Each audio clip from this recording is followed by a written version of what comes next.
Welcome, everyone, to another fantastic episode of Double Book. Tonight's guest is what happens when you inject superhero DNA into a space opera, wire it with emotional trauma, and let it monologue through sarcasm and suppressed rage.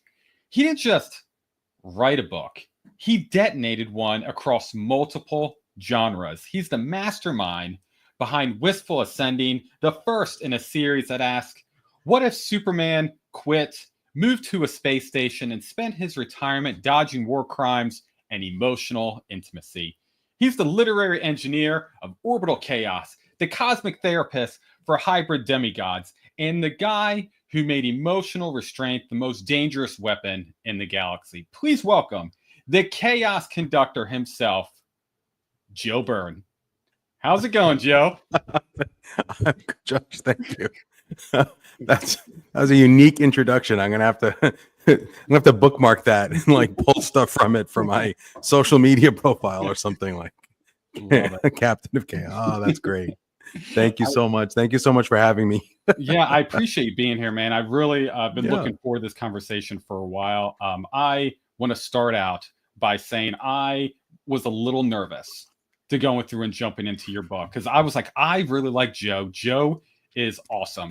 And it always makes me nervous anytime I talk to someone and they're like, they have a book. I'm like, oh, I hope I enjoy it. Oh, but your book, man, was so much better than my expectations. I was expecting a good book, but your book was like, could be easily one of the best books that I've read this year. Not trying to toot your own praise. Because you're here. No, thank you. Hey, go ahead. I don't mind. I'm not going to stop you. All right. It's like it works for me. I hear that a lot, and I don't know exactly what to make of it. It's like it's way better than I thought it was going to be. I'm like, cool, right? Like that's good, I guess. But I don't know why But I'm thrilled whenever people read the book and enjoy it. I think a lot in many ways it sounds goofy, and I think that's probably where I get those lowered expectations, which in a way help my book seem better than it is, right? Because people hear like space bears and like got man punching spaceships, which is the other like line I throw out, and they expect it to be kind of like, I don't know, like dumb, I guess, or just like, silly. Or just fun, silly, goofy, silly, right? And it may be good, but in that goofy way. And it's not really a goofy book.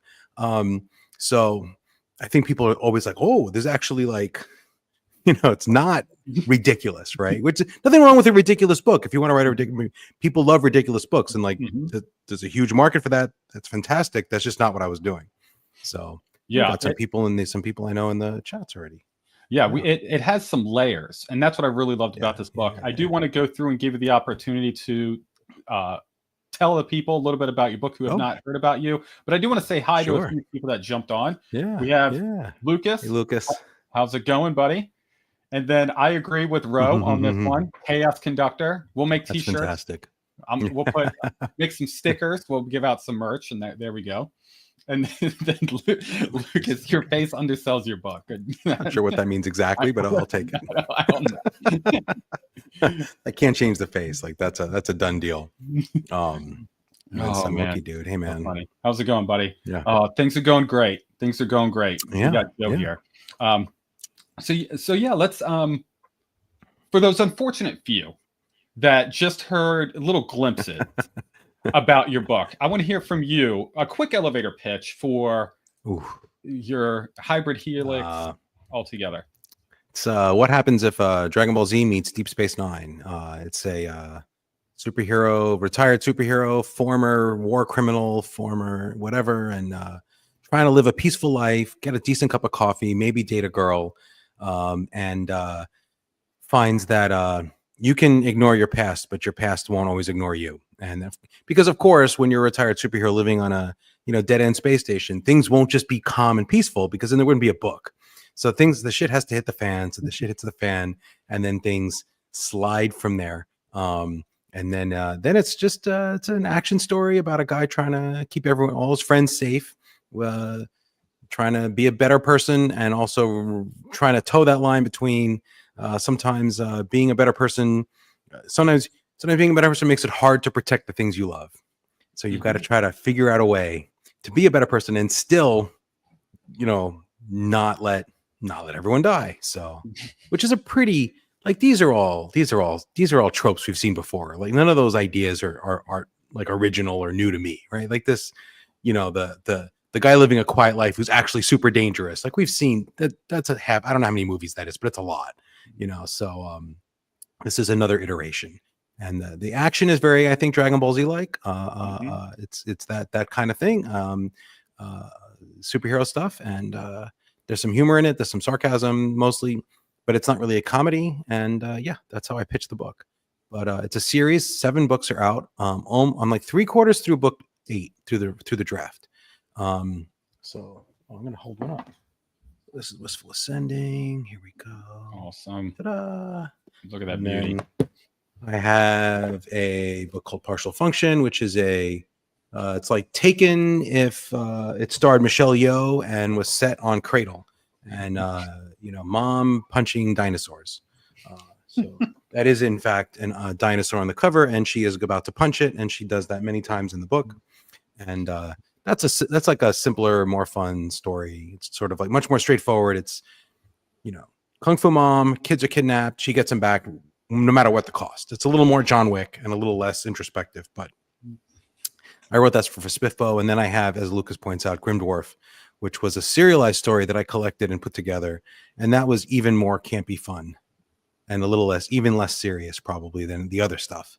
But some people really like that book. So if you like my other stuff, pick up Grim Dwarf. It's only on ebook. I don't even have a physical available. One of these days I may continue it because there's more of the story that I haven't written, but right now there's like 8 people who have enjoyed it. So I don't want to, it's always a tricky thing, right? You write something and it's like, I really love this. And I'm like, that's fantastic. But there are only like 7 of you. And it's a financial thing, right? Like I want to write a book because I have 7 people who like it, but you're also, maybe I shouldn't. Maybe I should be doing something else instead, because it is still on some level a little bit of a business. So I don't know. So Lucas, I need you to tell 7 more people. 7 more people. Yeah. I have the book. I just haven't had a chance to read that one yet, but it's on the list. It's on the ebook. So I plan to read it, and then after I read it, I'll go through and tell 7 people. There you go. There we go, Lucas. We doubled the people. You should get through it quick. It's a shorter book. It's like 2/3 the length of a Hybrid Helix. And it's a little more, there's some fun stuff in there, but post a review, Lucas. The more reviews I get, the more likely it is I'll be tempted to write volume 2. So, I don't know. How many books are you? So you have 7 out now. You're working on the 8th. How many are you planning on in Hybrid the whole Helix? series? A lot. So the Hybrid Helix is going to be a long story. So in book 8, you get a sort of a sense of what the end game might be. It's hinted at in book 8. So I've got a ways to go. I keep telling people it's 25 books. Really, because it's Dresden Files was 25 bucks. And I was like, 25 sounds like a good number. I don't actually have like a detailed plan where I'm like, well, in book 19, this will happen and that'll lead to book 20. I don't have anything like that. But it's going to be probably between 15 and 25 books when all is said and done. Because I know the story I want to tell. I have an ending. It's got an overarching story that you get hints at in the first book, but you don't really fully appreciate it until I don't know when. Probably maybe not even book 8, where you really understand like the scope that I'm going for. So, but the intent is to make it really long, but each book is a standalone. Each book has an ending. So for the most part, you should feel like when the book ends, you're done, right? You don't like what happened. There's no cliffhangers. I don't do cliffhangers. So, but yeah, and really, in a way, it's a lot like the Dresden Files. It's a series of standalones, right? There isn't overarching storylines, but things change, right? Just like Dresden Files, characters grow, but it's still a big thing. That's the plan. Awesome. That's exciting. Yeah. That's exciting. You got a lot of writing to get through, man. You got a lot. Sometimes people are like, why do you write 2 books a year? And I'm like, because I'm 54. And if I wrote 1 book a year and I tried to get through like 17 more books, like I'd be like, I don't know that I can live that long. Like that's a big ask, right? I don't want to risk it. I don't want to leave the story untold. So I'm trying to get 2 books a year. So 2 books a year is a reasonable, like I can do that without killing myself. Whether I can do other stuff while doing 2 Hybrid Helix a year, that's another story. But right now the plan is 2 Hybrid Helix a year, and then we'll see. And again, I don't really know exactly how many it's gonna be. I say 25, but if I get to 23 and the story's done, I'll just finish it. Like I'm not married to Not going the to not number. going to drag it out a little bit of it being. I try not to. I try to pace my books in a deliberate way. But there's always more stories you can tell. You know, you can always have the story end, and then it's like, and then 5,000 years later, this new threat shows up, right? You can always pad. I don't know if I would do that, but we'll see. We'll see what happens if I'm like, 65 and the series is done. It's like, could I have like a sequel story? I have no idea. I mean, it's assuming Rohan survives or the other characters, I guess. I don't really have any plans to write anything with any other characters as like the main point of view. People sometimes ask me if I want to do like a prequel. You know, like, can we write a book about, Rohan's time in the military? I'm like, no, that's never going to happen. We have no desire to see him at his dark points. Like we can just imagine his dark points were dark. And I don't want to put it on the page. I'd rather just because whatever you're imagining is going to be better. You got a guy with PTSD. He went through some stuff. You have an idea what it was. You don't need the details. So, see, I was one of those people. I felt like as soon as I finished it, I was messaging. I was like, what about this? What about this? What about this? And you were like, no. And I was like, all right, I'll stick with my imagination. Because yeah, I don't want to be in that dark, like, because the whole point is before he got to Wistful, he was in a dark place. And I don't really want to write a whole book where I'm in a dark place. That's why, in a way, like, because I could have written the book where it starts with him, knee deep in blood, hitting rock bottom, and then had him, like, I think it may have been a more common structure people would to write the books, but I specifically didn't want to. I'm like, no, when the book starts, he's already like more or less moved past it. Like, he's not a happy guy, but he's not at the worst. He's not at the rock bottom, but everything he does is informed by the fact that he was at rock bottom in some way that you don't fully understand. You get glimpses, you get details. Like there's scenes in later books where people like, it's like, we saw you murder a bunch of people, and they describe it. Or it's a conversation. It's not like you're spending 100 pages in that environment. It's like a conversation. So I deliberately tried to not do that. Again, there's nothing wrong with doing it, right? It's just you're writing a different book. If you want to go into those details and really show the darkness. That wasn't my goal. We're going to infer the darkness. We're going to hint at the darkness, and that's enough for me. So. I love it. No, I love it. I love when authors go through and give people the imagination to go through and kind of fill in the blanks a little bit. It makes the story a little bit more real to the reader, or at least it does for me. It makes it feel like I can fill in the gaps. Definitely when it doesn't explain every single detail of things, I can kind of imagine what I want it to be and then kind of go from there. So it makes a lot of sense. I'd have to work really hard to make it darker than what you can imagine yourself. And like, that's a lot of, like, I'm not saying I'm not sure I could do it, but that would be rough. Like, that wouldn't be fun, for either of us. So I'm just going to not do it. That's the general plan. Love it. So you're writing. Have you always been a writer, or is this something new that you just started with when you started Hybrid Helix? I did some like what we would now call fanfic when I was a kid, but there was no word for it. So there was nothing you could share. There was no internet, right? So it was the stuff I just wrote literally to teach myself how to type one summer. I needed to type because you need to type to go to high school. I thought I need to be able to type, right? So I taught myself how to type by writing fanfic, basically. So I made up the character names, but it was a total ripoff of like Conan or whatever. So that kind of stuff I always did. I didn't take it very seriously. I never thought of it as like something I would do and release books and publish. It never occurred to me that was like an option.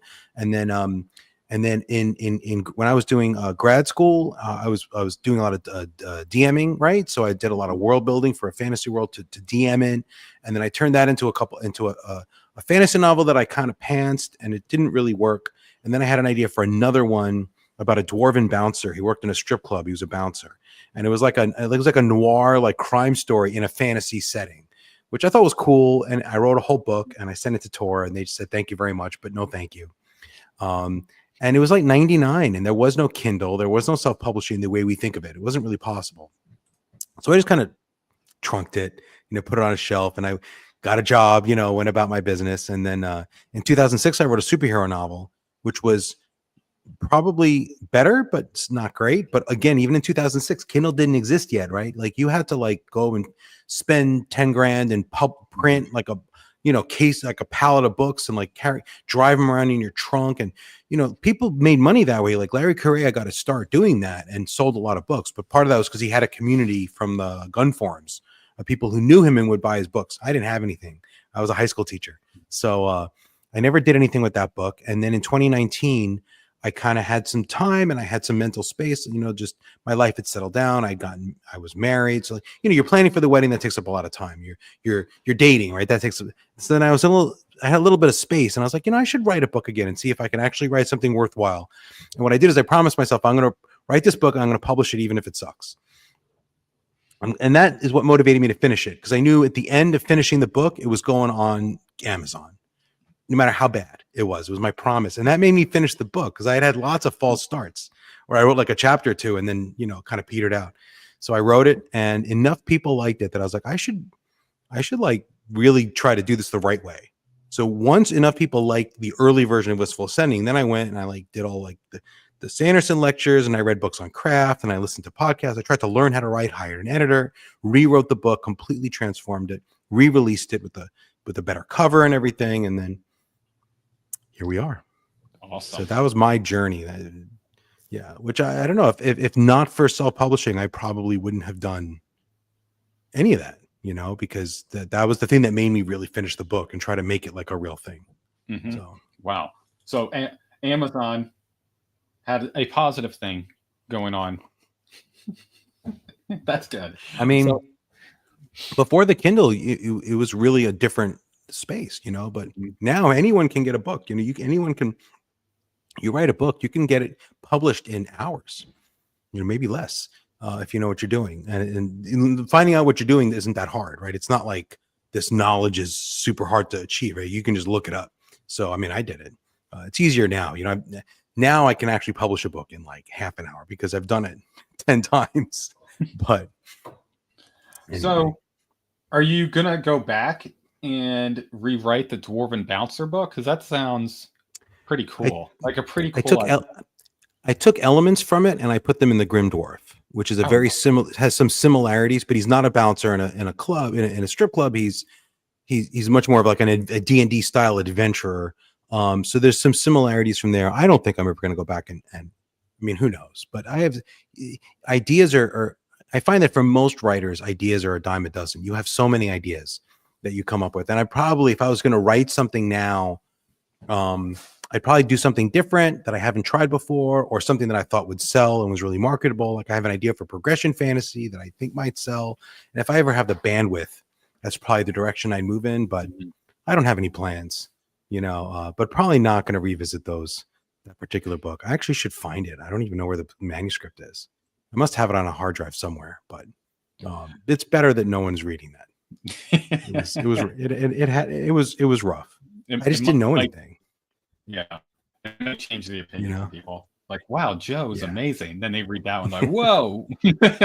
That's the danger, right? That's the danger. It's like, oh, just release it. It's like, you don't always want to just release everything. I mean, Brandon Sanderson can get away with it because he's a big enough figure, but anyone else, like if you release it, because I've seen people do that where they get, I can't remember who it was, but there was an author who got published and then they're like, what else have you got? And he gave the publisher like one of the books that he'd written before and trunked. I think this is I think I heard this story from Brandon Sanderson, like during one of his lectures. It's not about him. It's about someone he knew. And the guy really kind of tanked his career because people are like reading the next book. You don't know that it's a book he actually wrote 5 years earlier. You're just saying, oh, this is his new thing. It's new to me. Right. And like, well, this isn't very good, and then you lose your reputation. So there's a risk. We'll see. So going back to Hybrid Helix, and you had the time to go through and really, hey, I'm going to go through and write this book. I'm going to push it out no matter what. What was the original spark for the idea? Was it the characters? Was it a situation? Was it a question you were trying to go through and answer? What was that original idea? I mean, there's a lot of influences, a lot of stuff I stole and stuffed into those books. You can see there's it's marks of all kinds of things that I love. But the very specific thing is, do you know the show Invincible, right? Or the comic? Yeah. Have you watched it? I've read some comics and I've seen a few episodes of the show. Yeah. Okay. So in Invincible, the Viltrumites, they can breed with other species and have half Viltrumite children that are basically as powerful as Viltrumites or nearly so. And to me, I'm like, well, if you could do that, then I can't imagine that in 10,000 years, there hasn't been a Viltrumite like I'm going to create my own empire. I'm going to go and breed with the, because it makes Viltrumite seem the most powerful weapon in the universe in that series, right? Because you can just, and that does happen in the comic. One guy does go and he finds some race that like gestates really fast and creates like an army of half Viltrumite soldiers and tries to take over everything. So I thought this is like a plot hole to me. This is like why didn't anyone do this before in Invincible? So I said, well, what's the twist? The twist was the Ildrak are like the Viltrumites, but it's actually only the children who have the powers, and it's only and the children are sterile. So it's not like a runaway thing where all of a sudden you have like a whole like planet full of half Viltrumites who are going around, like running. Because why weren't Viltrumites running every planet? They should have it's like Kryptonians, right? Why isn't there a Kryptonian king on every world in the DC comics? I never figured that out. Like, why didn't they fly around and just like take over? If all the Kryptonians are like Superman, they should have been in charge of everything, but that didn't happen. So that kind of stuff bothered me. So I tried to make a system where there was a balance of power where it made sense that the Ildrak weren't, or they are running everything, but it's not as unbalanced as or I tried to make it less balanced. So that was the spark. It came directly from Invincible. And then I didn't want to do the hero's journey. I didn't want I don't know why. I didn't want the superhero story where he discovers he has powers and he learns how to use them. And he gets, overconfident and gets defeated by his first villain. And he learns a valuable lesson and then defeats. Like, we've seen that story so many times. I mean, Invincible does it great. But I'm like, well, if Invincible did that part great, I don't need to do it. I'm going to start at the end of the hero's journey. The hero's journey has happened. He's gone through that whole thing. It's 10 years later, and now he's trying to like get back on track. So I deliberately skipped that whole thing, and that was the spark. But Invincible was the primary driver, because that's how I write. I see something on a property that I really like that annoys me, and I'm like, well, I can do it better, or I can do it differently, or I can fix this thing that I see as a flaw or a mistake. That's how all my writing comes. It's always like, oh, I like this character, but Rohan is patterned after a lot of these characters who are these reformed like killers, like Rurouni Kenshin. There's a bunch of other examples, and they tend to do this thing where like they were like great swordsmen and they were like, super dangerous assassins, and now they never kill. Like, this is a common thing in anime. They refuse. So then you have these scenes where it's like, this bad guy is just torturing innocents and just doing horrible things. Like, I won't kill you. Or like Batman, like, I refuse to kill you, no matter how bad you are. And the audience is just like, come on, just like snap a neck already. You'll save so many lives. If it doesn't make you as bad as them, that's BS. So I'm like, I'm going to have a character who's trying to cut back on murder, but is willing to do it. Right. So, because that whole trope just annoys me. So that's an example. I'm trying to fix the things that bother me. And, so you just ruined Superman for me. I never ever thought about why did Kryptonians just take over every planet. And as soon as you said, I'm like, why didn't they take over every planet? Like, why? Like, it's so awesome. I never thought about that before until you said it, and I'm like, it's the kind of stuff that really bothers me, like, a lot. Like, I think about this stuff a lot. I'm like, well, if these guys are so powerful, why didn't they do X, Y, or Z like 500 years ago? And if I don't have a good answer, I get really bothered. So I tried to set up like a balance of power thing where there are reasons, and you don't always, like, as a reader, you might not know the reasons when you read like one book. I'm not even sure you know them all when you get through 4 books, but I have a reason. Like, I know why. If you're wondering, like, why didn't they do this and this? Like, I know there's a reason. You'll see, right? But it helps me keep everything contained in my world building because I know why these things didn't happen. So then it helps me sort of figure out what's going on, from book to book. So I want to stay on the world building. Your world building is very tight. It feels very personal. There's no massive info dump, which I greatly appreciate that. I hate those. How did you decide what to show or what to hide or what to hint at within your books? How do you make those decisions? Because you said yourself, you already know what the plans are. You kind of know what is going on. How do you decide what to show the audience? I know what the plans are, but the characters don't. So for me, the whole point, so really the whole book is written, it's not first person, but it's really all Rohan's perspective. And he doesn't know everything. So by making him not stupid, but sort of, there's a lot of things that have been kept secret from him. So he has more insight, more knowledge of like what's going on in the background than most, but not everything. And that's part of the world building, was I set that up that way. And then all you do is I throw you in there where the character, it's their worlds. They're not sitting there explaining, like, as you know, I mean, sometimes he does that, right? Because you kind of have to a little bit. Or you can't completely avoid it, because then the reader's just lost. But I try to minimize it. And then the characters don't know a lot, and they're discovering things. And there's background characters who appear who know more, and they have more background information. They're very guarded about it. And it's, because that's what you have to do. And I don't even know if you meet any in the first book. I think it's in the second book. You start to meet some people who know more. Actually, even in the first book, there's people there who you don't realize it in the book, but they have more background. But you just kind of dribble it in like that, and you try to give them as little as Ganesh, very sweet. You try to give people try to give out information in little drabs and like mentions. Someone will just casually mention something, and then you don't emphasize it, and then that gives you something to refer back to 3 books later. And that to me is the joy, right? The joy is writing the long series, where in book 5, I can make you realize this thing that happened that you didn't think was important in book 1 or 2. And now you're like, oh, that was relevant. That meant more than I realized. Like, to me, that's the joy. That's why I'm writing a big series. I mean, Partial Function's a standalone, and it's a very straightforward story. But that's not typically what I mean, that's not my passion. I mean, I enjoyed writing that book, but like, that's not the kind of book I want to write most. I want to write this big series where I can, that thing that happened, in book 3, that, because I love that, that, and it happens in Dresden, you all of a sudden you're like, oh, this is, you've read Dresden, right? Yeah. I've read them. Yeah. Are you caught up? Yeah, I'm all caught up. Okay. So like, I love so much that you accept the Winter Court for who they are all through the books. They're just like nasty, cruel people. That's just their nature. He never actually says that, but you accept it because it's the Winter Court, right? That's just who they are.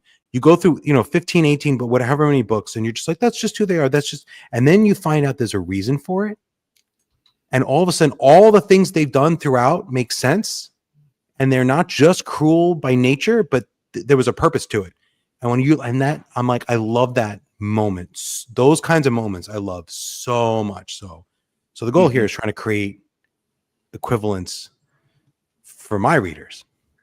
I can't agree more. I really love those aha moments where it's like, oh, there was a reasoning behind the madness, and trusting. I feel like it's a trust thing. As a reader, I'm trusting that you have a plan, and you're trusting us that I don't have to explain every single detail for you to understand my story. So I feel like that's a big part of it. And I do appreciate that where my authors don't have to hold my hand the whole time, but I also don't just like being shoved into the deep end and hoping that I can swim. I mean, it does backfire sometimes. I've had readers, because basically like this whole book is setting, it's basically today, right? Like so Rohan's not on Earth. He's on a space station somewhere else with advanced technology, but on Earth it's like 2020 or whatever, right? So he makes references to like TV shows, because those are the TV shows. Like he watched Buffy the Vampire Slayer, right? Like so when he makes reference to them, it's not, oh, it's 10,000 years in the future and they still watch Buffy the Vampire Slayer. Like, no, he grew up in Vancouver in like the 90s, right? Like this. So, but like, I didn't tell anyone that. So people like read book 2 and they're like, this doesn't make any sense. I'm like, it does. You just made the wrong assumptions, because I didn't info dump and I didn't say the year 2021 anywhere in the book. So it's fine. Oh, Yale, thank you so much. Hey, Yale, how's it going, buddy? Too kind. Thank you, Yale. So I had a lot of fun with Rohan. With Rohan, how much of his backstory did you know before writing book 1 all those years ago, when you originally had the idea and thinking, hey, this is just going to be one book? How much did you know, or were you kind of like figuring out as you were going? All the generalities and none of the specifics, right? So I everything that happened in the book, right? So he grew up on Earth. He had powers. His dad was a manipulative jerk, because that's what you have to be if your kids are your weapons, right? I mean, they have to follow. You have to manipulate them psychologically. They're like child soldiers, right? You got to fuck them up a little bit so that they will follow orders because they are stronger than you, right? They're the big guns. So that always seemed like an interesting dynamic, but I didn't want to like show lots of scenes of his childhood because that would just be unpleasant for everybody. And also, I'm not an expert in child psychology. Like, I don't know if I would write it well. You know, you can imagine his dad was super manipulative and tried to train him to be like an order following, like kind of, I don't know the best way to do that, but his father would know the best way to do that. I didn't want to do the research. So, and then I think I threw in things like he's the scourge of Zahad and like the conqueror of Ptolemaea. And I think I literally just wrote that in the spur of the moment. And then later on, I figured out like what was going on in Zahad and what was going on in Ptolemaea. But you just had to have this sense that he was the kind of guy who had done terrible things for the Empire, had been forced to do terrible things for the Empire, but had done them and was feared throughout the galaxy. I like that. I like that. I don't know.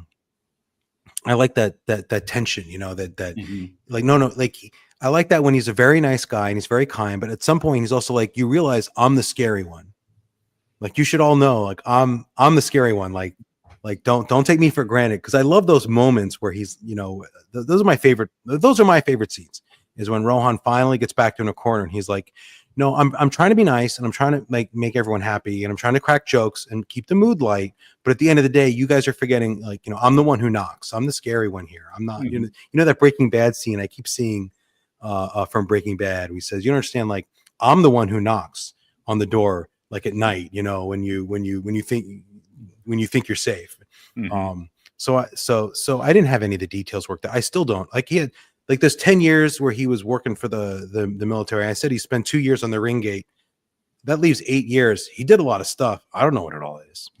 but that's good, because that means that if in book 13 I want to have some other past adventure come back to haunt him on some planet that I haven't made up yet, full of like fish people or like bird people, right? I just say, oh, by the way, he was also destroyed this planet full of bird people in year 7, and I never mentioned it before because he doesn't talk about this stuff. But it won't feel, but the reader won't be like you're retroconning, you're full of bullshit, because I said it's 10 years of wars. So clearly there's more wars going on than you know about, and then that gives me like a fertile ground I can mine later if I need it, and maybe I won't need it. But you have that flexibility. See. You have that flexibility there, and you didn't info dump your way into a corner, which is great. Right. Awesome. Yeah. There's so you mentioned he's the most powerful guy. Everyone's terrified of him, but this is the end of his story. So he's really trying to change his life. So to me, I felt like when I went through and read this book, there was a big theme of redemption and restraint throughout this whole book. Like, he's really restraining himself. He's like, I'm trying to be nice. Don't make the old guy come out and like really do some damage. So I'm curious, was that something you set out to do from the beginning, or did it kind of like evolve into that type of restraint being the main theme of the story? Yeah, I'm kind of a contrarian, right? So like, if you read like a lot of what people say about like action stories and like this kind of story, like they often say the main character has to be like, in the second act, he has to be like almost defeated, and it can seem like there's no way he can win, and then he managed to win against insurmountable odds, and you're like, your gut is clenched as you're worried, oh my God, how is he going to survive this? And then, but you can watch certain kinds of action movies, like maybe John Wick's a good example, where you're just like, you never really think he's not going to win, right? It's just like, you know, is he going to kill the guy with a pencil, or is he going to use like a feather, or is he going to use like a gun? Like, you know, like, it's cool. So I wanted to kind of not have that, because you shouldn't, most of the time you're reading these books, and I feel what I'm trying to do is you shouldn't be like, oh my God, how's he going to survive? The stakes are, is he going to have to kill his way through this, or is he going to find a way to keep his enemies safe? Is he going to be able to find a clever way to make sure that he doesn't lose control and he doesn't backslide, but he still managed to defeat everyone? But if he does backslide, he's still going to be okay. He's just going to have a bad day, a really bad day, maybe, right? And he does have a bad day in Wistful Sending, he has a bad day in Shadow of Hyperion, right? He has some pretty bad days, but generally speaking, I'm trying to take some of the tension out of it, which is not typically how you write action stories. But I was motivated by these South Indian action movies where the heroes are so overpowered that you're like never worried. that it's just like this guy's like, maybe getting beaten up, but just because he promised his mom he wouldn't fight, and then his mom says it's okay, you can fight now because these guys are really, and he just beats everyone up, and like just the bodies are flying. I love those scenes. So I was trying to reproduce that sense where there's a scene in, I think in book 5 where he's talking to someone. He's like, like I could kill everyone around me anytime I want if like I can physically. It's just like I'm trying not to be that person. So that becomes to me that's still enough to drive the story. How is he going to win without turning into that guy? But it's less stressful, less tense, and so that was the goal all along. I don't want to write those scenes where you're like, oh, he's getting beaten and he's getting punched and he's losing, and no, I feel like because he's smart enough, and you see that at the end of Wistful Ascending. He's smart. He's either stronger than everyone around him or he's smarter than everyone around him. And he can figure out which one it is or both, and he can use that to basically win, which is how the first book ends. He's not stronger than the guys pummeling him in the opening scene. They're stronger than him, but he's smarter. So he's like, okay, you push me too hard. I'm going to put you in a situation where you'll kill yourselves. Yeah. He's not a kid's version. And I've had readers get mad at me because he's trying not to punch his way through every situation. They're like, why doesn't he just punch this person to death? And I've had readers really like leave negative reviews. Not a lot, but on occasion, like he could have just punched this person to death. Why didn't he just like let his rage out and punch them to death? Like he could have. And I'm like, he's trying not to make that the solution to every problem. Like that's his goal. So yeah. Yeah, I can't agree more, EL. Yes. Are there... He's trying to get laid, yeah. That is not inaccurate. That is very true. It's so funny. That's very true. Yeah. So within Wistful Ascending, there isn't really a traditional, what you would call from a traditional sense, a quote, a villain. It's a plot. You're trying to say there's no plot. No, a villain. A villain. No, a villain. Yeah. A villain sense. No, you're right. It's really just him getting put in the complicated situations and then trying to make those tough choices, not to just punch himself out of every situation. Yes. Why? I mean, the closest you come is the three other hybrids beating him up in the opening scene. Right. Right. You clearly they're trying to kill him, but they're not like a running to spoil the book a little bit. I don't know who hasn't read it, who's on the chat, but they're not a big part of the book. Like they don't make a lot of appearances. It's not like every 50 pages the three of them show up and they have a conflict and he escapes. It's not that kind of book. There was a plot. I think that's just the way I worked it out, right? I tried to, I didn't want the single villain. In a way, I was trying to go against some of the tropes of superhero stories, because having one supervillain as like the antagonist, that's having like what did I say? What are the typical superhero origin stories, right? You get the discovering your powers, you get the defeat at the hands of your villain, then you overcome the villain. You have your mentor, you have the scene where you go get your first cape from the cape maker, right? Like, and I didn't do any of that stuff. Part of it's on purpose, but yeah, no, I don't think I could not think of a single like through line. Overarching. Because people talk about the Space Bears a lot, but it's not Rohan against the Space Bears, right? That arc ends in chapter like 2. Right, that's over. There's no more against the Space Bears. Very quickly, I love that scene. I don't want to spoil because Trinity popped on and said she hasn't read the book, which you have to read it, Trinity. But yeah, that whole scene of how he just handled himself within that, I found it very, very comical. And then how it ended the next scene with that, where where people start talking a little bit more. I was like, I just really enjoyed it. It was a lot of fun. Thank you. To me, that set the tone for the whole series, because the whole thing is, if he had killed those guys, no one would have really blamed him, right? These guys, it's a ship. They come out shooting. It's like, that's a reasonable thing to do, to like kill them, right? And he's like, no, I don't need to. I'm strong enough that I can stop them without bloodshed. So I'm gonna, and give them the benefit of the doubt, and then we'll see. And that was to me, that was setting the tone for the series. And that's like chapter 2, chapter 3, it's something like that. But it's really right away. Yeah, very quick. And that to me set the tone for the book. He's going to really try, and it doesn't always work. Sometimes a lot of his enemies end up dead, right? Like that's, but not all. And that was deliberate. So I think that's a good call. Yeah, you weren't telling the farm boy side. You were telling the tired warrior. Yep. Yeah. I think exactly. That's a good call 100%. Out. Good call out. 100%.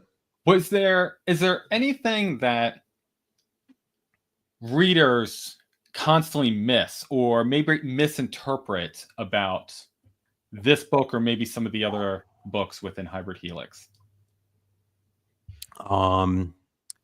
Misinterpret. That's an interesting question. I mean, there are reviews that I'm thrilled that anyone likes the books. I'm always a little bit, I don't want to say I'm not angry, right? But I'm always a little bit like a little bit sad, just a tiny bit saddened when someone's like, oh, this was just a fun beach read, or this was just funny. And I'm like, I'm glad you found it funny, right? I'm thrilled. I'm glad you liked the book. I'm glad it brought you some joy. Like, that's good. But I was never trying to write a book that was just funny, right? Like, or just fun. Like, I always think of it as there's a little more going on, I would hope, thematically, that people would appreciate. What do people misinterpret? I don't know if people misinterpret a ton. Geez, I'm trying to think. I think some people thought that the book would get much darker. The series would get much darker. I think some people thought that after the first book, he would go and in the next book, it would be much more dark, much more violent. He'd have to go back further and become more the person he used to be in order to solve his problems. And my whole point was to do the opposite. My whole point of the series was he's never going to turn back into he's not doing genocide anymore.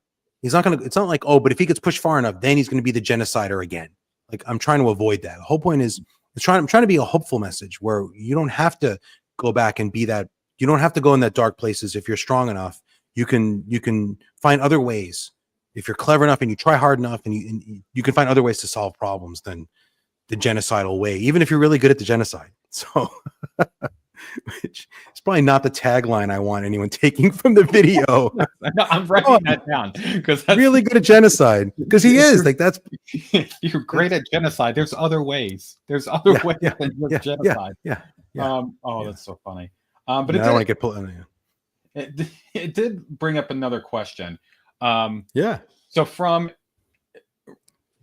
the emotional avenue, what if readers walk away from book one, from your perspective, what are you hoping is one emotional takeaway that you hope the readers walk away with? I hope everyone has joy, right? Like that's got to be my first goal. My first goal is that it should be an enjoyable book. So to me, there are books that like teach you lessons that are interesting, that make you think about things in a new way, and those are all great. Those are all great things. But those same books are not necessarily fun or enjoyable. Sometimes people say, like, I didn't like this book, but it taught me something about the world that was important. That's a fantastic thing in a book. I am not writing that. Right? That is not my goal. My goal is for you to primarily have fun. And if it makes you think about things in a certain way, I hope it does. I hope it makes you to think that the whole point of this character is that he's not murder first. He's murder last. Good at murder, but like, let's find other ways to solve our problems. And I hope that people take that as like a lesson, or maybe a lesson might not be the right word, but like, it is a little bit like a moral lesson, right? That even though you are strong enough that you can just beat everyone up, that's not the right way to solve most of your problems, right? That's the morality, right? But I hope everyone has fun first, like the joy. I mean, look, if you don't think Rohan's kind of funny, you probably shouldn't be reading these books, right? And that's fine, right? Not everyone has the same sense of humor. That's I actually had a beta reader for one of the books. It was like, the tone would be so much better if you just took out all the jokes. And I was like, yeah, I mean, this guy, this beta reader, is a lovely gentleman. I read some of his stuff, and he writes very serious, right? Like very serious characters wrestling with serious moral questions in a very serious way. Nothing wrong with that. But I'm like, that is not good advice for me, right? This is not the book I'm trying to write. I'm trying to write a book that's fun first. and then everything else is like I hope they get more out of it. I hope they get, the sense of a hope, hope. I mean, people watched the new Superman movie, and people were like tweeting at me, like, James Gunn stole your tone, because it's like this hopeful, this character who's like trying to be good and kind of relentlessly trying to be good and do the right thing, and like apparently that's the James Gunn Superman. I'm like, yeah, I'm gonna sue. I got to sue James Gunn for stealing my idea. I don't know if that's going to work out for me, but swing for the fences, man. The worst is going to happen is it doesn't work. yeah. But that's what I hope. I hope people feel joy. I hope that sense of hope, that sense that, because I think we do like these very powerful characters who are very powerful, and we like the idea of a person who's very, very strong and is kind. Mm-hmm. And a very strong person who's a bully and an oppressor is cheap and easy to write. But we like the idea of someone who's very strong and is so strong and so secure that they can just be kind, because they're not, and to me, I've known many very strong people. I did a lot of martial arts. I'm not particularly good, but I knew people who were like very deadly people, and they were very rarely violent. Like, they had no interest in fighting with some random person in a bar, right? Because they knew, like, they'd walk. I knew guys who'd walk in a bar and like, I could kill everyone in this bar. Like, I really did. I knew people like that, right? And they didn't want to kill anyone. They just wanted to drink, right? Because they had nothing to prove. They had no fear, right? They had no reason to want to punch anybody. They had no interest in it. So to me, we like those kind of characters. We like the idea that there are people like that, and there are. So. No one loves peace like a warrior. Yep. That too. Yeah. That too. Yeah. So I'm curious, Joe, when you're not writing or editing or working, what's your favorite way to recharge your batteries? I try to exercise a little bit, which has been a real challenge. I was in much better shape before COVID, and it wasn't really COVID's fault. It was more writing's fault than COVID, to be fair, because like I found that, if I get up in a day and I have to do my job, I have a full-time job, which is not super easy. I mean, it's somewhat, it's not the hardest job in the world, but it is somewhat demanding. And then if I write a couple thousand words, I have the time, but I don't always have the mental energy to exercise like I should be. So that's been a big sacrifice that I shouldn't probably have made, but it's worked out that way. I like to do stuff like I like to go hiking. I do a little bit of kayaking. I live in a very pretty part of the country. We're in the Hudson Valley. There's a lot of like national and state parks around. A lot of hiking. I don't do as much of that as I should. And I like watching Netflix. I watch all the Marvel shows. I really like Indian films. I'm really into Bollywood and like Tollywood. Bahubali is being released into American theaters now. It's like the big fantasy epic from India, from South India. It was a 2-parter, so it was like a 6-hour thing to watch the whole thing, because they're like 2-3-hour movies, and they're apparently editing it down into one thing you can actually sit and watch in the movie theater. I'm very excited about that. I love that stuff, and I read a decent amount. I read novels. I also read a lot of like comics and web comics and stuff like that. So that's, and then spend time with my wife. We do a lot of alcohol related stuff. We're not as much of an alcoholic as we sound like, but we like to go to like you go to like a winery and they do like a wine tasting, and you have a picnic and you're sitting in the winery nestled in the mountains, and there's fields of grapes and not fields, groves of trees, and we because this area is pretty. You get in the car, we do that stuff quite a bit. That's my thing. That's fun. A lot of eating and drinking. We like doing the same thing. Same thing. But it's a lot of fun. All right. We are at the point of the show. Anyone that is familiar with it or not familiar with it, we are at the lightning round section, Joe. So I don't know if you're familiar with this. So I'm going to ask Joe about 9 to 10 questions. He's not supposed to think. I need very quick answers. We're just going to go through and jump in on a few of these. All right. Some of them are yes, one or another. Some are just open-ended. So we'll go through and we'll jump in to these questions and learn a little bit more about Joe. So you ready? I think I am. All right. When you're reading, do you prefer paperback or hardback? Oh, paperback. Paperback. Mass market paperback.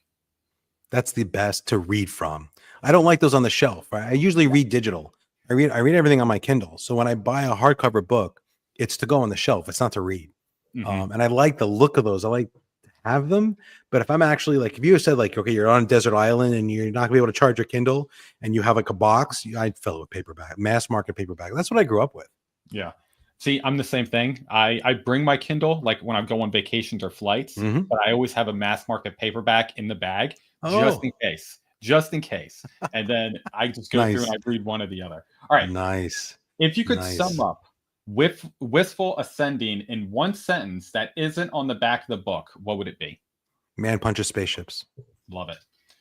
One author, living or dead, you would like to have a drink with? Oh, Steve Perry. Steve Perry. Steve Perry was he's still alive. He's still writing, a space opera writer from the 80s and 90s. And I've actually had like email exchanges with him. So he knows who I am. He's read Wistful Ascending, which I found out in this complicated back end way from someone who's like on his Facebook page, but it's a private page. So like I can't see it. But he wrote these martial arts heavy space opera books one's called The Man Who Never Missed, which is really just a wonderful book. And I love those books. I ate those up when I was a kid. So it would be him or Jim Butcher. I really like Jim Butcher. I almost talked to Jim Butcher like twice because I was at Dragon Con. He was standing like 10 feet away from me at the bar in Dragon Con, right? But he was talking to some other people. And like I had nothing, I couldn't think of anything to say. Like if I had something concrete to say, I would have gone up and been like, and now I thought of it like months later. I'm like, oh, I finally figured out what the intro, the opening line, yeah, that opening, yeah, and because he always complains about Chris McGrath and Harry's hat, right? You ever see the covers of the Dresden Files? Harry's always got a big floppy hat. Chris McGrath, the artist, put a big hat on him. He never wears a hat in the books, and I didn't realize this, but like Jim is in interviews, he's been like, I hate that hat, like why is there a hat? Like he doesn't wear a hat. Like there's no hat. Like why is there a hat on every freaking cover? And he sounds a little annoyed about it. And I'm like, I'm the same. Chris, and like Harry's hat is like a Rohan's jawline because he's supposed to have a beard, and he never really has a beard in the cover. Like he has like sometimes it looks like he's a 5 o'clock shadow, but it's never actually a beard. But he's got a beard in the book. It's very clear. And I told him in the when I requested the cover, I'm like, no, he's got a beard and he's got like long hair, and that was the thing. No, never puts a beard on him. Just refuses. And I'm just like, okay, the covers are gorgeous. Like I can't complain, but I want to say like, Jim, I understand about the hat because I have the same thing with my guy's beard, So now I have thought of something to say, but I didn't think of it at the time. So maybe next year, Dragon Con, I'll run into Jim at the bar and I'll have a chance to talk to him. That's perfect. That's perfect. So you go in? Do you go to Dragon Con often? Is that something you go? I went last year and the year before. This year I went to Worldcon, and I can't do both. Like it's just that's 2 weeks that's a lot of vacation time. It's doing something that like my wife isn't interested in doing, nor are my kids. So now it's like it's a lot of my vacation time spent on just me. So I'm not doing it. I think my tentative plan is to go to Dragon Con next year and then Worldcon the year after because it's in Montreal and I can drive to Montreal. So that's really tempting. Yeah, because we're close. I'm going to Dragon Con next year. I've got the approval from the wife, so I'm going. Nice. I'm going for the whole 5 days. Buy you a drink. I'll buy you a drink. Perfect. Yeah. I'll tell you. We'll figure out a way. I'll make myself look dumb, and you can come and going. I'll start and going. I love the hat. Why is it not in the book? And then you go, these guys. You'll go to Dragon Con. Get an idea of who's going in the weeks leading up to it through like Twitter or whatever. And then once you meet like 1 or 2 people, they'll introduce you to, there's a whole community of like this indie booktube and writer group. And we all hang out and you'll meet everyone. It'll be amazing. Awesome. I had a friend, Andy with him, AR with him, who wrote A Legend of Blackjack. He's like, should I go to Worldcon? I don't know. And I'm like, just go. You're going to love it. And he came and he's like, you were right. So now, every time I see Andy for the rest of his life, I'm going to be like, remember that time I was right? I'll do a little dance, But it's an amazing experience because you just spend like 5 days hanging out with people and you can go do stuff. Like there are panels and there's like a parade of like cosplay stuff. And there's a lot of cool things going on. But for me, the joy was just spending Joy was just spending time like at the bar, and it wasn't. I keep saying at the bar. We don't drink that much. Like you can't. Like the bar is overwhelmed. The staff, you're getting a drink like every 4 hours if you're lucky, right? No one's getting hammered at the bar, but it's just a place where everyone congregates, and you just have these like 3-hour conversations with these amazing writers, and everyone's just writers are not. You can just have a long talk with like Matt Dinniman about like writing character. And he's not going to be like, why is this nobody talking to me? Because that's just not who Matt Dinniman is, you know? And I've done that. I like at Worldcon, I spent like 20 minutes talking to Matt Dinniman, and he doesn't know who I am. He's just happy. He's just a nice guy, you know? So almost all the writers really are just like happy to chat. I guess, you know, they're not Hollywood celebrities. Like they don't have that level of, like if you're Tom Cruise, you don't want to just chat with anybody who shows up at the bar because you're going to get overwhelmed. But like, as big a figure as Matt Dinniman is, he can still stand there by himself at a bar in a hotel and not be swarmed by groupies, you know. So it's really a good time. Yeah. I'm super excited. I'm trying to get everyone to go. Like everyone in the BookTube author space, everyone I talk with, I'm like, Dragon Con next year, we're all going. We're all going. Yeah. Let's go. I'm almost definitely going to be there. Definitely going to be there. Montreal, I'm not 100% sure on, but almost definitely Dragon Con. And it's an easier trip for me. Well, you're closer. Yeah, I'm a few hours away. So I'm like, there's no reason why I can't go. Yeah. Is it a drive? A few hours or a flight? Yeah, a drive, few hours. Yeah, so I'm driving in.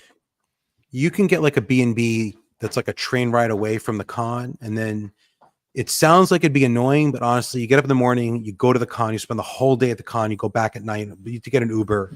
It's not as much of a pain because I found that I don't go back and forth to my room during the day. You think you would, and then you just don't. So then we just got a hotel like a distance away and took one Uber, and you share it with someone. It worked out, but you'll have a great time. I'll see you there. I'm looking forward to that. That'll be really cool. Yeah, it's gonna be fun. So, Dragon Con's in Atlanta, Georgia. Yeah, you're thinking of Dragon Steel. Yeah, with I think EL is thinking of the Brandon Sanderson one. Yeah, Dragon Con is in Atlanta, Labor Day weekend every year. Dragon Steel is in Salt Lake. I don't know the timing. It's not the same time, but it's happening this week. It's happening Dragon right now. Steel? A Dragon Con. Dragon Con. Oh, no. Right now. But he's thinking of Dragon Steel, and I don't know when that is. It doesn't matter. Yeah, not sure. That's on my list one day. One day I'll go to that. Probably when the new Mistborn comes out. Is probably when I'm going to try to go. A lot of people go to that. Yeah, I've seen a lot of pictures. It looks a lot of fun. It's across the whole country, so it's like buying a ticket, getting a hotel, doing all that, and then my family's not going to want to go. Like for a fact, if I brought my wife to any of these, she would be like, "All right, this is cool. Can we go?" Like very quickly. What I did with Worldcon is my wife. I didn't ask my wife to go. I was like, I'm going to go to this thing. It's in Seattle. She's like, well, I want to see Seattle, and I'm like, I'm happy to have you come, but I'm going to really be doing the con, and you really don't want to be doing the con. Like she has no interest, and so she came and she ended up just like doing Seattle, like all the tourist stuff by herself. And I was like, I'm not going to come with you. I'm telling you right up front. I'm not going to the Space Needle. I'm not taking 3 hours to see this or like the wharf, whatever. And she had a good time, but she hardly saw me. That's kind of, but I mean, because I'm going, I have the hotel, right? Like I had to park at the airport, so that was all already paid for. So it's just one more plane ticket, and it was almost like it wasn't a free trip, but it was just the cost of the one plane ticket for her to go. So that's what we did. Awesome. Lucas, you should go. There you go. So Lucas is coming. Yeah. It's already happening. It's on the books. Next year, Labor Day, the week leading up to Labor Day weekend. It starts on like Wednesday or Thursday. I forget. Yeah, I think it's Wednesday. If it's the same, same time frame. And it's not, and the price ain't bad for 5 days. Like I was very surprised when I looked at it. It was like $170 for 5 days, 175, I think it was, which is not bad at all. If you order it ahead of time, you save a little money. So if you want to go, don't buy the tickets last minute. No, the most expensive part, well, for me, it's the plane, but also the hotel. But you can get a roommate, and you can get hotels that are like 20, 30 minutes, like 15 minutes away by Uber. You can save quite a bit of money. Yeah. If you want to stay in one of the hotels where the con actually is, which I'd love to do. I'd love to be like a best-selling author stay at the Westin and just come to the bar in like a robe and slippers, you know, and just like, oh, I have my room upstairs, but I'm not going to do that next year. So funny. Yeah. So I'm curious. So I have a few more lightning round questions, but I feel like you answered some of these already. So we'll I'm sorry. I have a few more questions for you, because I was thinking I really love adaptations. I think adaptations are a lot of fun. And if your story could be adapted and you get the final cut, you get the decision of everything, would you want, what kind of medium first? Let's start with the medium. Would you want a film, a series? Are you more of a graphic novel type of fan for Wistful or the Hybrid Helix? I mean, the dream is always a Bollywood movie or series made in India with because that was the original inspiration. Tonally, Tollywood movies were a big inspiration for me. So that would be like super cool. And it'd be super cool just to be like involved, because then they'd fly me over there and like introduce me to like actors I know and sets that I've seen. And that would be kind of neat. I don't think a ton about it.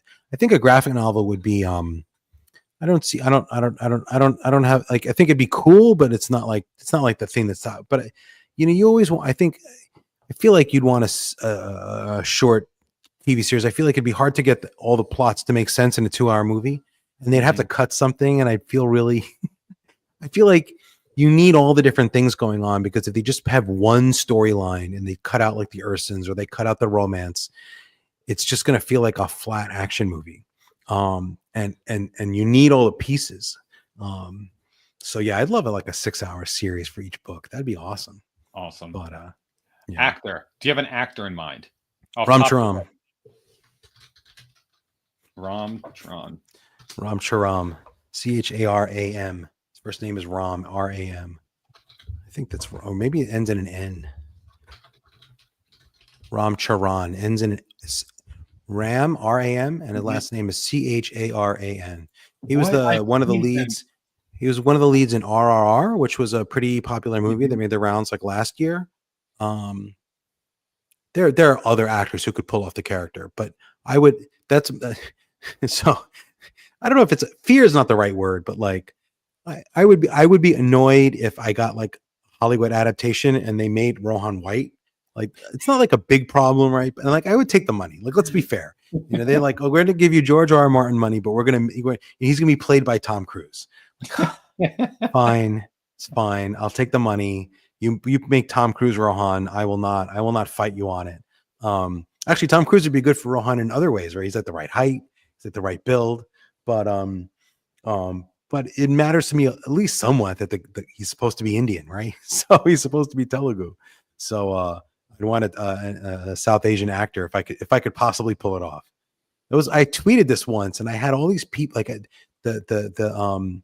the tweet went viral in India, and all these people, yeah. So like if you look at the picture, that's like 1, 2, 3, yeah, that one with the orange shirt, or shirtless, yeah. He looks like Rohan to me. Yeah, maybe grow out the beard just a little bit. The funny thing is there is an actor who is the cover model, because Chris McGrath uses photo references. So whenever he does a cover, he takes pictures of an actual model and uses that as like he holds it up to the side and then he paints it. But it's from a photo reference. And I know the guy who he uses as the model for the Hybrid Helix covers, because he's an actor. He was on like Master of None, which is like the Aziz Ansari TV show. And he follows me on Instagram, because I think he realized that like I made him a superhero. So like we have this little mutual, like we've never met, but I know who he is. So I always think like, oh, if I had like millions of dollars, if I had like, you know, George R. R. Martin money, I'd pay him to like come hang out at Dragon Con with me, like in uniform or something, like the real life Rohan, you know. That'd be awesome. I cannot recall. I've seen Ram Charan in a movie. I've seen a movie. I cannot recall which movie it is. Like I'm looking at his stuff and I'm like, did you see RR? I've not seen R. It's not RR. It's not that one. I've not seen that one. I don't know. I cannot recall which one it was. I'm gonna have to. He's done a bunch of movies, but I don't know if he's done any in this country. Like I don't think he's done any Hollywood films, but I might be wrong. It wasn't a Hollywood film. It was a film that I saw online and going through when I was watching it. I can't recall which one it was, but I've seen, like, as soon as I pulled this guy, I was like, I know exactly who this guy is. I've definitely but seen I had people angry at me over that tweet. They're like, you Americans think you can take all our greatest actors and use them in your crappy adaptations. And I'm like, dude, I was not serious. Like, this is not actually happening, right? Like, you don't understand. Like, it wasn't a joke in the sense that I would love for him to do it, but it was a joke in the sense that this movie's not getting made, right? They thought I was trying to poach their guy. I'm like, no, calm down. Like, this is like a dream casting thing. I am not trying to piss on your favorite actor, because he has like a devout following. Indians generally take their movies much more seriously than we do. It's a very movie loving culture. That's why they have like 5 different places that make as many movies as Hollywood does. It's a big movie industry. Yeah. And lots of different languages too. So it's a whole thing. So you mentioned if you had the bandwidth, you would go through and check out other types of stories. And I'm curious, do you want to elaborate a little bit more on what other type of genres you would be open to trying out? Is it like romantasy? You're thinking about leaning into that? I had an idea for a cozy fantasy type story that might have been decent, just because it had a lot of puns, which was the massage parlor happy endings, and which was not going to be a smutty book, just have a smutty title. And then I have a whole. I mean, I always get ideas. I have an idea for a progression fantasy that I think would be a lot of fun, about a group of sort of warriors live on a mountaintop, and they bond with little tiny dragons, and they develop magic and like a symbiosis with each other. So when they have the dragon, they can perform magical attacks together, and they can get like boost to like their strength, and they can throw lightning bolts and stuff. And the dragons ride on their like little cute little dragons. They ride on their shoulders, and it'd be like dragon ridden, not dragon riders, dragon ridden, because the dragons ride them into battle. And I think that could be fun. And I had an idea for a crime thing. There's always more ideas than time. I think almost every writer I know feels that way. But I don't really have any desire to write outside of like fantasy, sci-fi. Like I wouldn't even write a straight sci-fi, like a hard science fiction where it's like really technological. I don't know. It's not my thing. I like the superpowers. I like the magic. I like the, throwing energy bolts. I like that stuff. There's nothing wrong with, Jack Reacher novels, but I'm not writing a Jack Reacher novel. I think it'd be highly unlikely. So, maybe 10 years from now, I'll be like, oh, I have an idea for a mafia book. That could happen, but it's not on my radar right now. I hear you. Yeah. You have at least 8 more books to put out. So I understand. Oh yeah. That's 4 years, but that's 4 years. That's not that long. Probably more than that. Probably more than 15. But yeah, at least 8 more books. So at this point of your writing career, what does success look like for Joe Berne? I mean, I have it. Success was I don't know if it was any one thing. Success was going to you're asking if I've seen, EO was asking about Stephen Bruce Jarek. I love the Jarek books. I haven't read all of them. I've read most of them. I think I'm a little behind. I haven't read the last 3, but yes, that might be where I got the idea from. I think other places have done this similar stuff, but I definitely love those books. I love those books. Read them, growing up. Success was a lot of things. Success was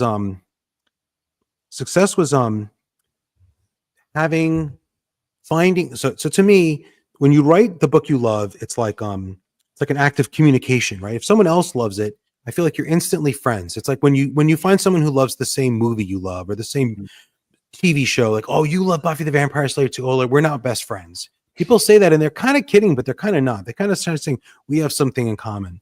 So when I found strangers who love my books, and that was huge. And you don't always know, and that's why reviews are so nice and ratings are so nice, because when someone writes, I remember this guy. I'm thinking of always one specific review where someone wrote this huge long review in there, and he did this and he did this and this was from here and this was. He's just laying out all the elements that I was trying to put in the book, and he's laid them all out like one by one, and then he made it all work in the end. I was like, this guy gets it. This guy gets everything I was trying to do with this book, and he got it all, and it resonated with him. And like we're now best friends, even though we've never met, and like barely spoken. I mean, I think we've had a live stream since then, but like in that moment. So that was success, I mean, would I like to have more success? I'd like to make, I'd like to make a ton of money and buy a Porsche, but going to Dragon Con the first time was really transformative for me. All of a sudden I had this whole community of like, I met like Sadir Samir, who's the one reason I went, because he was a friend of mine online, and he came from Sweden to Dragon Con. And I'm like, if he can come from Sweden, I can get my ass down from New York. That was my right. So I have no excuse.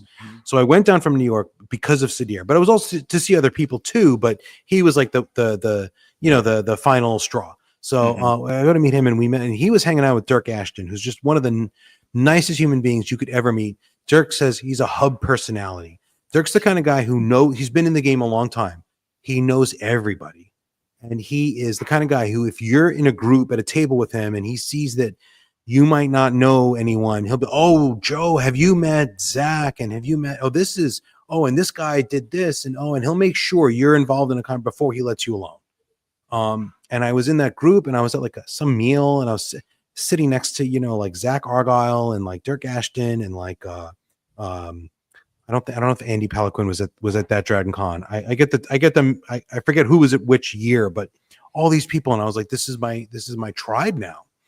This is new, but I didn't know who any of these people were like in 2019, right? I didn't know any of them. None of them had ever heard of me. I mean, how would they have, right? Like these are all, I hadn't written a book that was, released, and that was success.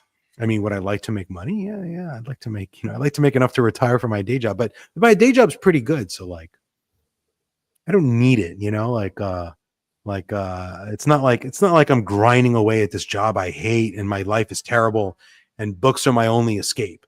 Like there are people who really need book income to pay their more. That's a different story. I'm not in that. Thank goodness I'm not in that position. So that's been success. I feel very successful. I mean, is it everything I dreamed of? No, but I dream big, so I would love for people like Jim Butcher and Brandon Sanderson to have wanted to read my books because they've heard so much about me, right? That's like other people, like, that's the big dream, right? Not so much like an adaptation would be cool, but like, that's not my big dream. My big dream is for Jim Butcher to say, I kept hearing about your stuff and I want to read your books, and then call me and be like, hey, this was good. Like that would be, to me, that would be better than a Hollywood contract. Wouldn't pay more, but it'd be, that would be awesome. Like the respective, because I think of those people as my peers. They're not really my peers, right? Like they don't think of me as their peer, right? But like other writers who are writing the kind of stuff that I like, I want them to look at me and be like, oh, I want to read that. Oh, Joe writes great stuff, and like recommend it to their friends. I would love for like Jim Butcher to tell his friend, oh, you should read, you're done with my book. You should read Joe's books. They're really, like, that would be it. That's the dream.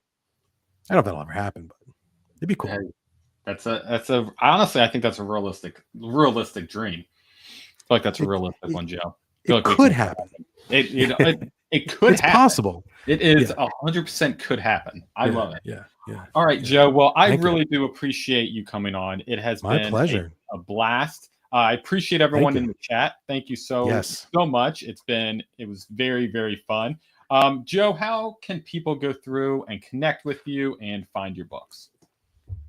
You can my books are all JCM Berne. They're all on Amazon. They're all on Amazon. That's it.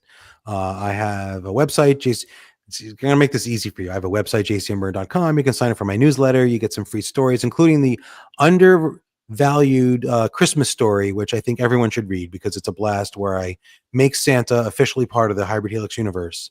And Rowan has to save Christmas because what else would you do in a Christmas story? And then it's not that long also. And I'm on I have a Patreon where you can sign up for the free Patreon, which is probably a good deal because you'll get news and information about stuff. I would say either the Patreon or the newsletter. There's really no reason to do both, but both are free.